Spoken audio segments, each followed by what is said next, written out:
আমরা রেস্টুরেন্টে গিয়ে কিন্তু চিলি পটেটো সবাই খেয়ে থাকি। এই চিলি পটেটো কিন্তু বাড়িতে বানানো খুবই সহজ। চলুন তাহলে এই সহজ রেসিপিটা শুরু করা যাক। তো এখানে আমি দুটো আলুকে লম্বা লম্বা করে কেটে নিয়েছি।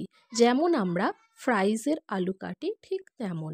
আলুগুলোকে খুব ভালো করে ধুয়ে আমি টাওয়ালের সাহায্যে মুছে নিয়েছি, যাতে ওর মধ্যে কোনো জল না থাকে।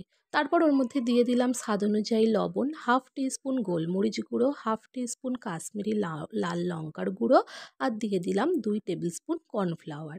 দিয়ে খুব ভালো করে আমি সবগুলোকে আলুর সঙ্গে মাখিয়ে নেব, যাতে আলুর গায়ে এই রকম মশলাগুলো লেগে থাকে। তারপর আমি এটাকে ফ্রাই করে নেব। ফ্রাই করার জন্য আমি এখানে 1 কাপ তেল খুব ভালো করে গরম করে নিয়েছি। হাই ফ্লেমে আমি তেলটাকে খুব ভালো করে গরম করে এক এক করে ওর মধ্যে আমি আলুগুলো দিয়ে দিচ্ছি। আলু দিয়ে আমি এটাকে মিডিয়াম ফ্লেম করে দিয়ে 2 মিনিট কিছু নাড়াচাড়া করব না। 2 মিনিট পর আমি হালকা হাতে আলুগুলোকে নাড়াচাড়া করে নেব। আলু ভালো করে নাড়াচাড়া করে আমি 2 থেকে 3 মিনিট আরও মিডিয়াম লো ফ্লেমে আলুগুলোকে ভেজে নেব। আলু যখন এইভাবে ভাজা হয়ে যাবে তখন আমি এগুলোকে তুলে নেব। তেল ঝরিয়ে ভালো করে আমি আলুগুলোকে তুলে নিয়েছি।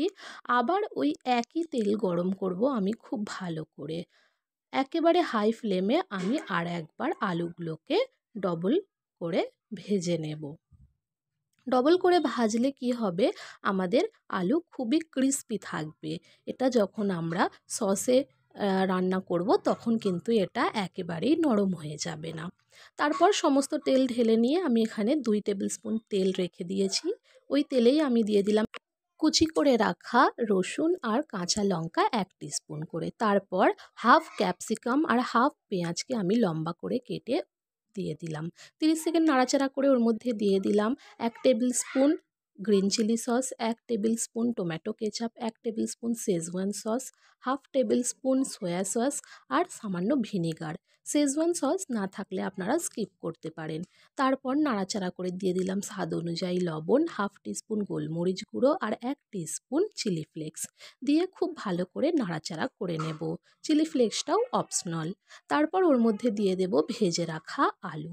দিয়ে খুব ভালো করে সসের সঙ্গে আমি আলুটাকে মিশিয়ে নেব।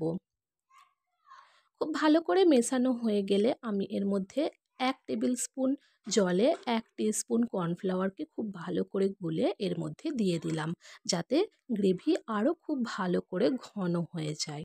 তারপর আমি এটাকে সার্ভ করে নেব। ওপর থেকে কিছু স্প্রিং অনিয়ন ছড়িয়ে দিয়েছি। সন্ধ্যেবেলা কিন্তু স্ন্যাক্স হিসাবে এটা একটা খুবই পারফেক্ট রেসিপি।